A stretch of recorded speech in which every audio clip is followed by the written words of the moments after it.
definition of persistent physical symptoms. What we've called persistent physical symptoms, but what are also known as medically unexplained symptoms, functional somatic symptoms. So that's the idea. NHS Trust, and I've been working in the area of chronic fatigue syndrome and persistent physical symptoms. If I was forced into making a choice, it would probably be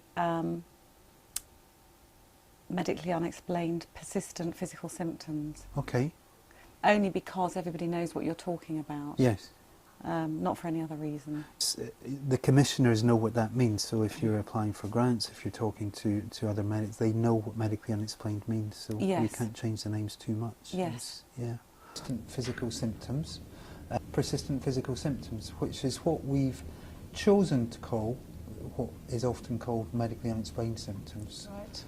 National Advisor to IAPT, which is Increasing Access for Psychological Therapies, for what's currently called long-term conditions and medically unexplained symptoms. Yeah.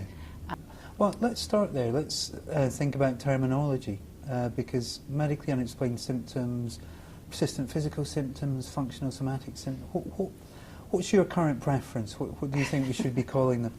I think it's a very good question. I mean, interestingly, we had about a debate for about a year around this, because I think there's a really strong feeling for those of us who work both clinically and in research in this area that medically unexplained symptoms is not the best term. The reason it hasn't been changed, perhaps at the IAP level, is because what we've yet to do is come up with a consensus for what is the better term.